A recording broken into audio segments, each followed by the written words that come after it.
Good day, viewers. It's another time of Bible study, and I trust God that you're excited. We will be looking today at ungodly leadership in the church, causes and consequences. Remember, last week we considered raising godly leadership in the church, looking at the qualities, the tools, and the strategies. The other side of it is now ungodly leadership, and we'll have to look at the causes and consequences when we have such leadership in the church. Our resource persons are by my left, the Reverend Emmanuel Ikueju-Wajo. He's the vicar, St. Barnabas Anglican Church, Apo, here in Abuja Diocese. Welcome to the program, sir. Thank you. Hello, viewers. And then by my right is a regular face on this platform, I must confess, a resource person when it comes to the teaching of the scriptures, Mrs. Amaka Ogwejefo of Basilica of Grace Anglican Church, Apo. You're welcome to the program. Pleased to be here. Thank you very much. Yeah. Our aims today will be to differentiate between two sets of ungodly leaders in the New Testament, uncover the causes of ungodliness in church leadership, 3, identify the consequences of ungodly leadership in the church, and finally, discover ways of averting ungodly leaders in the church. I remain your anchor, Ejekam Chukwuebuka. Let's take our background text. Our background text will be from Acts chapter 4, verse 1 to 17, and I will read from the New King James Version of the scripture. Now, as they spoke to the people, the priests, the captain of the temple, and the Sadducees came upon them, being greatly disturbed that they taught the people and preached in Jesus the resurrection from the dead. And they laid hands on them and put them in custody until the next day, for it was already evening. However, many of those who heard the word believed, and the number of the men came to be about 5,000. And it came to pass on the next day that their rulers, elders, and scribes, as well as Annas the high priest, Caiaphas, John, and Alexander, and as many as we of the family of the high priest, we are gathered together at Jerusalem. And when they had set them in the midst, they asked, by what power or by what name have you done this? Then Peter, filled, verse 8, then Peter, filled with the Holy Spirit, said to them, rulers of the people and elders of Israel, if we this day are judged for a good deed done to a helpless man, by what means he has been made well, let it be known to you all and to all the people of Israel, that by the name of Jesus Christ of Nazareth, whom you crucified, whom God raised from the dead, by him this man stands here before you whole. This is the stone which was rejected by you builders, which has become the chief cornerstone. Nor is there salvation in any other, for there is no other name under heaven given among men by which we must be saved. Now when they saw the boldness of Peter and John, and perceived that they were uneducated and untrained men, they marveled, and they realized that they had been with Jesus. And seeing the man who had been healed standing with them, they could say nothing against it. But when they had commanded them to go aside of the council, they conferred among themselves, saying, what shall we do to this man? For indeed, that a notable miracle has been done through them is evident to all who dwell in Jerusalem, and we cannot deny it. But so that it spreads no further among the people, let us severely threaten them, that from now on they speak to no man in this name. This is the word of the Lord. Thanks be to God. Introduction. True leaders guide aright. Ungodly leaders mislead the people. In this study, we shall consider a group of leaders known as the Sanhedrin, the council that ruled in Israel during the period of Jesus and the apostles, the highest ruling body, court of justice, or the supreme court among the Jewish people, usually headed by the high priest. The body consisted of Sadducees, chief priests and elders, and Pharisees, scribes. Our text shows why they ordered the arrest of Peter and John. This study calls our own commitments to question.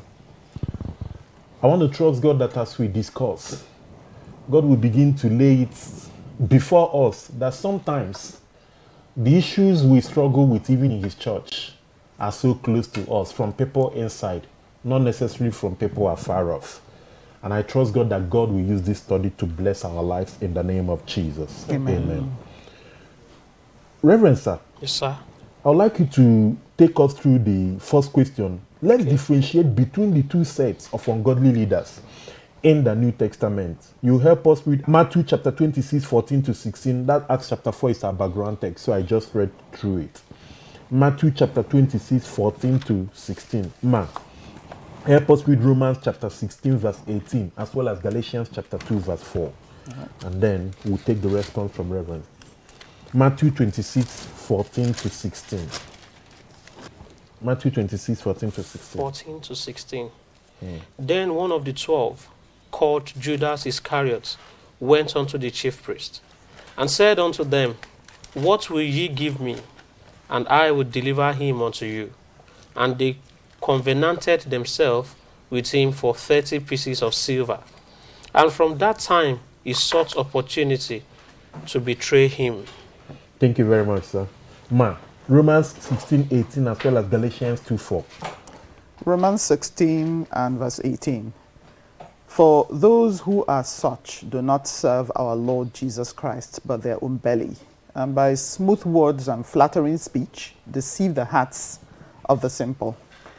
And Galatians chapter 2 and verse number 4 says, And this occurred because of false brethren secretly brought in, who came in by stealth to spy out our liberty, which we have in Christ Jesus, that they might bring us into bondage.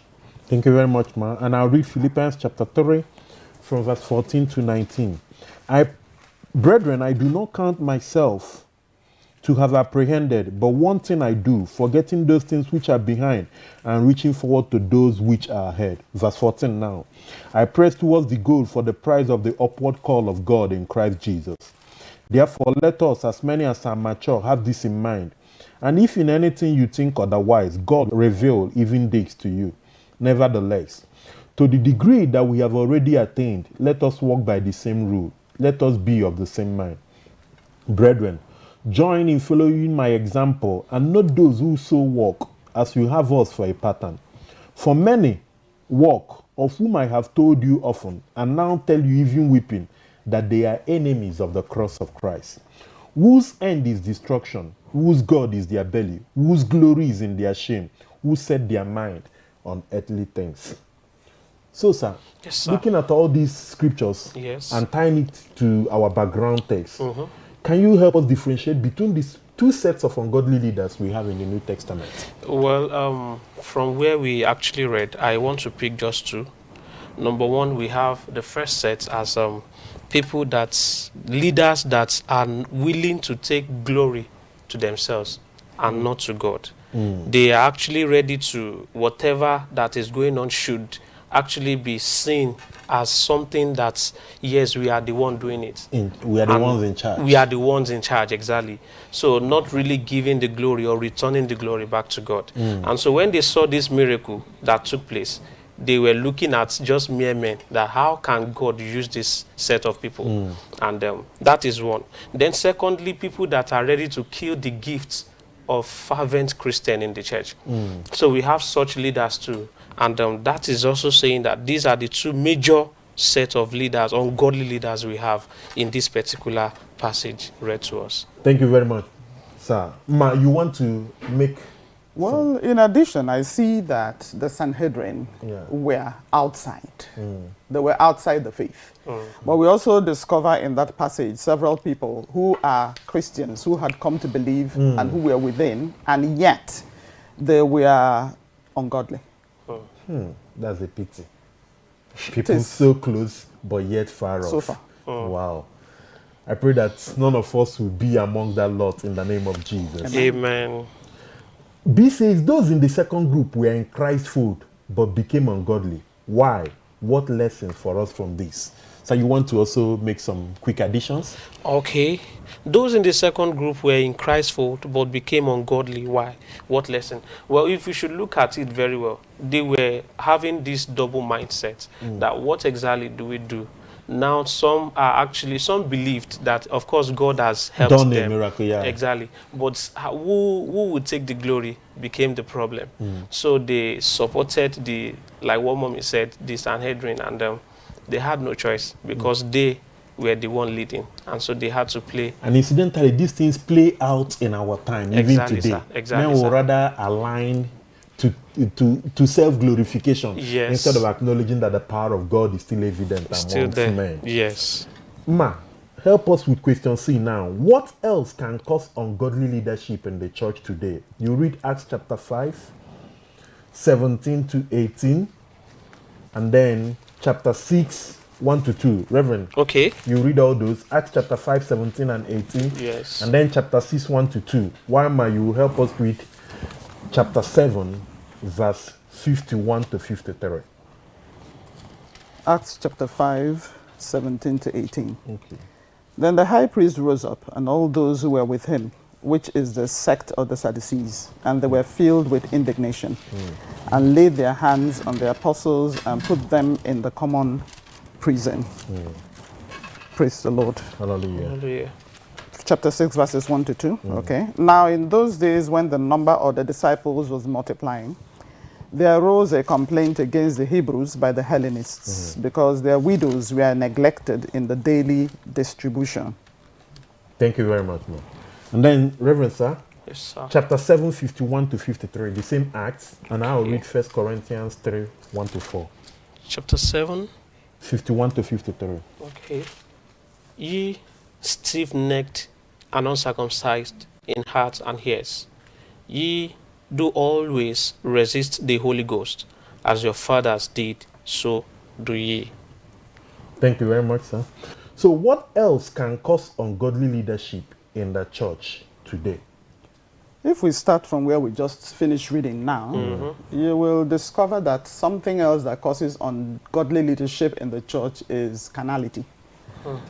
Carnality, spiritual pride, meism, if you want to put Yeah. it that way. Yeah.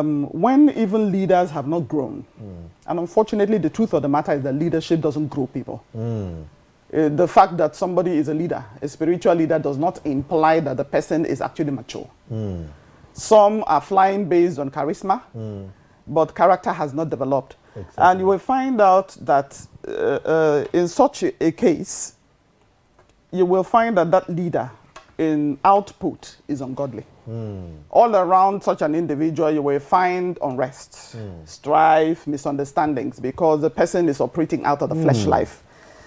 And that is one of the reasons why people become ungodly. And another thing is when people are not grounded in the Word of God. Of course, not being grounded in the Word of God is actually what also produces carnality. So they are linked.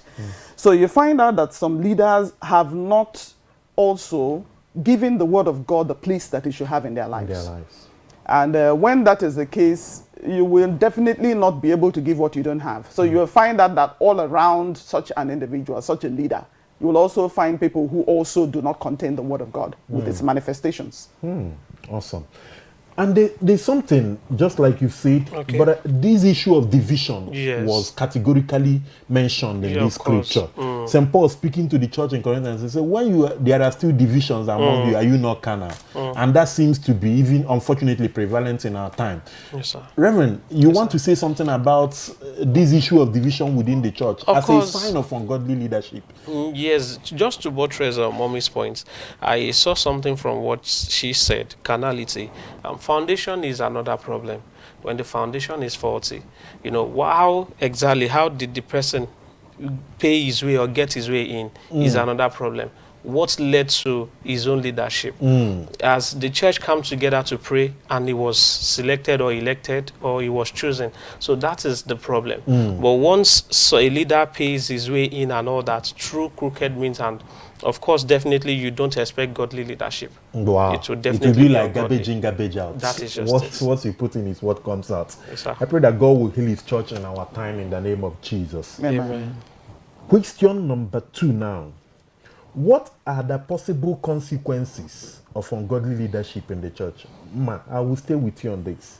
You will still read that Acts chapter 7, now verse 57 to 59. And then, sir, Yes, you sir. help us with chapter 9, 1 Okay. to 2. Acts chapter 7 from 57 to 59. Then they cried out with a loud voice, stopped their ears, and ran at him with one accord. And they cast him out of the city and stoned him. And the witnesses laid down their clothes at the feet of a young man named Saul. And they stoned Stephen as he was calling on God and saying, Lord Jesus, receive my spirit. Awesome. Chapter 9, 1 to 2. Okay, and Saul, yet breathing out threatenings and slaughter against the disciples of the Lord, went unto the high priest, and desired of him letters to Damascus, to the synagogues, that if he found any of this way, whether they were men or women, he might bring them bound unto Jerusalem. Let me also read that 1 Corinthians chapter 3, 1 to 4 again for purposes of emphasis. I think it's quite instructive that we'll hear it again. And I, brethren, could not speak to you as to spiritual people, but as to carnal, as to babes in Christ. I fed you with milk and not with solid food, for until now you were not able to receive it, and even now you are still not able. For you are still carnal. For where there are envy, strife, and divisions among you, are you not carnal and behaving like men? For when one says, I am of Apollos, and another, I am of Paul, are you not carnal? So, what are the possible consequences of ungodly leadership in the church, looking at all these texts that we just read? Well, if we start off from where we read last again, I think that scripture is actually a very important one. It's the signal scripture because it gives you a portrait of what happens when a leader is ungodly. You find out that this church had broken down. That's the only way you can describe it. It had Exactly. actually broken down. What bound them together, they had forgotten. You know, they were now divided into groups according to men. And some said we are of Paul, and some said we are of Apollos. And the more spiritual among them said we are of Jesus. And there was strife, there was envy, there was division, there was carnality. And in fact, like I said, the entire fabric of the place had broken down. You will also find out that Paul was proceeding to Damascus, breathing out anathemas and looking for whom to bring into bondage. You will discover that a church where there is ungodly leadership is not a free church. Remember that we said you can't give what you don't have, and that it is the word of God that grows men. And you will find out that the Bible says that if the truth is what sets men free. Exactly. And so you find out that a church that the leadership does not know the truth and therefore cannot teach the truth, the people are in bondage. Exactly. In fact, if you look at the church today, you will discover that in several churches, make any altar call, anyone at all. If witch is crying at your window in the night, come out. If you are sick, come out. If you have a quarrel with somebody that cannot be solved, there is a plethora of problems, fundamental issues that are there because people are bound. The leader himself is a man who is not free, and therefore he cannot offer freedom to those he is leading. Awesome. Awesome. And I think that is also part of the picture. Thanks for that insight. Yes. But I want to take away something that you said when you were starting, and you said it is actually the word of God that grows men. So if you want to experience that liberation, not want to be under the bondage of men like we see in our time, go for the word. Little wonder St. Paul wrote to the church in Colossus and said, let the word of God dwell richly amongst you. Colossians chapter 3:16. Reverend sir, you Yes, also sir. want to make some input quickly. Of course, another consequences we look at here of ungodly leadership in the church is division. Division definitely is bound to happen when a leader is ungodly. You know, those things, we will have factions in the church. This will be for this person and this will be for the other person. Like where you read that Paul was addressing the Corinthians, telling them about their problem in the church. You know, division, the set of people were going for this person and some set of people were going for the other person. And so he was actually telling them that you are actually not there yet. There is need for you to get the word of God right before start saying all these things. And that's a big sign of carnality Sincerely. when there are divisions in the church. Sorry, can I add something? Under this kind of system, you will find out that the righteous are stoned. They are stoned to death. It was under ungodly leadership that a man like Stephen was martyred. So you will find out that in such situations, the righteous are hunted down. Strangely enough, right inside the church. Stifled. They cannot express themselves within the church. We trust that God is already taking us somewhere by reason of this study. My prayer is that He will bring healing to His church, even in our time.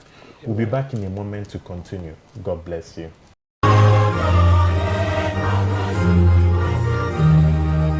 Ajayi Crowther University admission has commenced. Programs on offer include undergraduate, postgraduate, part-time, HND conversion, foundation and pre-degree in faculties of law, humanities, education, natural sciences, social sciences and management sciences. Our tuition is affordable and payable in 3 installments. Visit the university website at www.acu.edu.ng for online application, screening and admission letter. Given our state-of-the-art facilities, well-equipped library, decent learning environment and distinguished lecturers. Apply now by logging on to www.acu.edu.ng. For details, call 0814-592-0637. Ajayi Crowther University, raising godly intellectuals. Welcome back. Remember, we've been looking at ungodly leadership in the church. What are the causes and what are the consequences? And I've been in the studio discussing this with Reverend Emmanuel Ikuewujo and Mrs. Amaka Ogwejofo. Welcome once again. Yeah. Thank you. We'll look at question 2b now. And Reverend, I'll stay with you. Okay. Would you think that some of our leaders were responsible for the springing up of new generation churches by their action or inaction? Discuss. Let's look at Acts chapter 5. 29 to 42 quickly. 5:29 quickly to 42. Then Peter and other apostles answered and said, we ought to obey God rather than men. Then God of our fathers raised up Jesus, whom ye slew and hanged on a tree. Him hath God exalted with his right hand to be a prince and a savior, for to give repentance to Israel and forgiveness of sins. And we are his witness of these things, and so is also the Holy Ghost, whom God hath given to them that obey him. When they heard that, they were cut to the heart, and took counsel to slay them. Then stood there up one in the council, a Pharisee named Gamaliel, a doctor of the law, had a reputation among all the people, and commanded to put the apostles forth a title space, and said unto them, Ye men of Israel, take heed to yourselves, what ye intend to do as touching these men. For before these days rose up Thaddeus, boasting himself to be somebody, to whom a number of men, about 400, joined themselves, who was slain, and all as many as obeyed him were scattered and brought to naught. After this man rose up Judas of Galilee in the days of the taxing, and drew away much people after him. He also perished, and all, even as many as obeyed him, were dispersed. And now I say unto you, refrain from these men, and let them alone. For if this counsel of this work be of men, it will come to naught. But if it be of God, ye cannot overthrow it, lest haply ye be found even to fight against God. And to him they agreed, and when they had called the apostles and beaten them, they commanded that they should not speak in the name of Jesus, and let them go. And they departed from the presence of the council, rejoicing that they were counted worthy to suffer shame for his name. So looking at this, would you think that some of our leaders were responsible for the springing up of new generation churches, either by their action or inaction? Just your take on this. Of course, I want to agree. I looked at the question again and I saw some. Definitely we have some that actually have led to men leaving the church today and establishing their own churches. Though, of course, there is something I used to tell people, that not all anointing is meant for the establishment of a church. But even at that, so because of what is going on, the ungodliness in the church, people are now leaving the church to actually have their own worship center where God himself will be with them, and the worship can actually flow, but not as we have it today. You know, people are looking elsewhere. People are in the church because of money. People are establishing because of what they will get, and not what Jesus or God himself will have from them. Yes. I love that line that you said, not like we have it today. In as much as you agree. Yes, but sir. there are some others who are just going out to establish churches Exactly. because of greed and avarice, like you rightly pointed out. I would like to take your submission on this. Well, the truth of the matter is that several of the new generation churches you're talking about originated from the Anglican Church. Exactly. Many of the people who left to found some of these churches were Anglicans. Go and check their roots. Yeah, of course. They're Anglicans. Yeah. And that reminds me that, you know, when I was growing up as a child, I remember that in those days, it was very unpopular to talk about the born-again experience. And I remember that for several priests, even in this communion in those days, they fought this thing to a standstill. And some of the young men that they were fighting, some who had just newly come into faith, they understood that they did not need to leave the communion to have an impact, or that they should remain in order to change things. But there were those who had no patience with that. Exactly. When they were resisted, sometimes physically resisted, they left. And they went and founded their own churches. You know that Igbo people say that Onya Jolaju Adaju. Yeah. Yeah, so when you are rejected, that you don't means that, reject yourself. yes, you can't reject yourself. So other people that can reject you. So they took their thing elsewhere. And like he said, sometimes the thing they took is a business. You know, some of them also did not resented authority. And this was an opportunity to break free of authority. Wow. And go and found their own businesses, their own things. When all is said and done, for me, I'll always pray, listen and be careful. If God has really called you to serve him within the communion or wherever, just make sure that you're not too in a haste. You have to develop that patience to still serve God and ask God to give you avenues for expression of your gift. But like mommy says, some people are too in a haste. They will go out and some of them crashed. There are others who are also relatively doing well, but there are many others who have crushed along the way. As we were talking, I just remember the story that one of our fathers in the Lord, a bishop in our communion today, shared with us back in the days in school, in one of our reunion meetings, that those days when they gather within the chapel, for some of us who pass through UNN, we know Christ Church Chapel, when they gather there to pray, the priest then will be resisting them because they were speaking in tongues. Back in the days, these were in those early mid-80s, will be resisting them. But they started making a prayer and say, God, this new generation, this new birth experience, this gift of speaking in tongues, may this priest experience it. And many years down the line, according to the story he shared with us, when he has now joined the priesthood, because then they were students, when he joined the clergy, he was happy and excited to see that priest in one of their forums, now leading and even praying in the Holy Ghost and speaking in tongue. I remember that God indeed answered prayer. I remember the story we heard about EFAC, those days that people who were in EFAC were persecuted.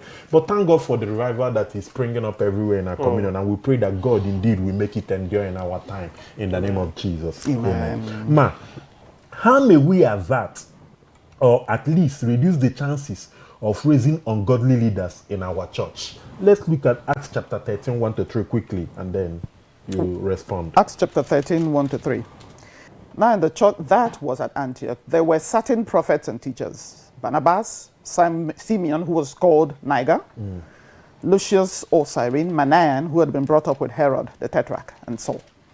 As they ministered to the Lord and fasted, the Holy Spirit said, now separate to me Paul and Barnabas and Saul for the work to which I have called them. Then, having fasted and prayed and laid hands on them, they sent them away. Thank you very much, ma. So looking at this particular scripture now, how may we avert or reduce the chances of raising ungodly leaders in our church? I think the answer is obvious. Exactly. It's a matter of the process. Exactly. The process of selection. What is the basis for selection of leadership in the church? And I think, you know, the parameters are clear. It is just that sometimes I think the parameters look so far-fetched to the carnal eye that we say, who can fit into this profile? But you see here that before Barnabas and Saul were commissioned, it was not a casual thing. They didn't just get up and say, okay, let's see, these people look promising, they look zealous, they look as if they will be able to carry this work forward. Exactly. They even hail, this man hails from Tarsus, he is Greek, and all of that. They didn't consider physical things and carnal things. Rather, they prayed. Awesome. Knowing that it is God who fits square pegs in square holes in the church. So they prayed and trusted the Holy Spirit to make the selection himself. And of course, the Spirit of God, who knows the mind of God and who knows the deposit of grace in each person's life, said, set apart for me immediately Exactly. Paul and Barnabas for an assignment which I already have in view for them. And having prayed and fasted and laid hands on these two gentlemen, they set them loose. That's the only way I can describe it, because they set them loose on Europe and they took Europe. If it had been the church that, based on whatever other parameters or whatever things they might have seen, had chosen people, they probably wouldn't have chosen Barnabas and Paul. So I think that is one thing that we're missing in our generation. We pay lip service to this. We claim that we pray. Sometimes we even claim that we fasted. But did we? When you are doing your PCC and you enjoy the congregation to pray, some people may not actually be praying, and they're interested in pointing one person that is their friend. But look at what we are learning from the early church. They prayed and they heard the voice say, set apart for me. That process is critical. That process is key. So we need to pray. I think it's a call. We need to tie it up on this note now. It's a call for us to pray. No matter how little that assignment seems, once it's a spiritual assignment, we need to pray. I remember it was Oswald Chambers that said that prayer does not just fit us for the greater task. He said prayer is the greater task itself. It does not just fit us, because some people say, hey, it is prayer that is the great. When we've done that in the realm of the spirit, God will take over. Also, to add to what Mommy said, another thing is to actually raise disciples. You know, and so that when leaving, you have people to take after you. When Jesus left, the disciples were there. They've already been groomed. Indeed. Followed up. And so they took over, and it was splendid. It was awesome. So they had, the driving force was actually there. They were ready to die just to defend the gospel. And the question is, what are we willing to die for today? What are the generation waiting to see or hear from us today? Awesome. God will help us. Amen. The flip side of it is, do we also have men in the church who are ready to submit under authority? To be groomed. To be groomed. You know, when you're talking about raising disciples, do we have youths? Do we have young men who are ready to learn under authority, so that by the time that authority, you know, nature is always in a continuous process of selection, succession, rather. Yes, sir. By the time the leadership is going, they are already made men that are willing to step in. It's a two-way thing, and I pray that God indeed will help us in the name of Jesus. Amen. Conclusion. In order to avoid ungodly leadership, the church should stick to biblical principles in selecting people into various leadership positions and back up those so selected. The church should stick to biblical principle, and that principle is already spelled out. Prayer, listening to the leading of the Holy Ghost. For the 7 deacons, if you read Acts, it was the same thing. They heard God, and God indeed helped them. Food for thought.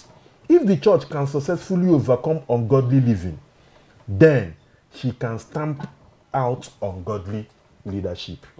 If the church can successfully overcome ungodly living, then she can stamp out ungodly leadership. I'd like to thank God for the ministry of our primates and pray, you know, we're talking of godly leadership. Yes. We pray that the next man who is coming after him will take the walk higher to a new height. For the Bible says that greater shall the latter glory be than the former. Memory verse, Romans chapter 16, verse 18. Let's just take it together as we end. Romans 16, 18. Yes. We'll take it together, our memory verse. Romans chapter 16, verse 18. Together. For those who are such do not serve our Lord Jesus Christ, but their own belly, and by smooth words and flattering speech deceive the hearts of the simple. We have them, many of them around who use flattery and like in your word, charisma, and they deceive a lot of people. They are flowing on charisma, but the character is not there. They are of the fold of ungodly leaders. Beware of them. We trust that today has been a blessing to you, and we trust that God will make you a godly leader and also make me also. We're also grateful to our resource persons today. Reverend Sir, we trust that the Lord will continue to uphold you. Amen. And establish you in righteousness, even in your leadership. Amen. Within his vineyard. Amen. Ma, it's always a joy to have you. Thank you we so pray much. that when next we call, you will oblige us. Thank you. Until we see you again, same time next week on this station, keep on being godly. God bless you.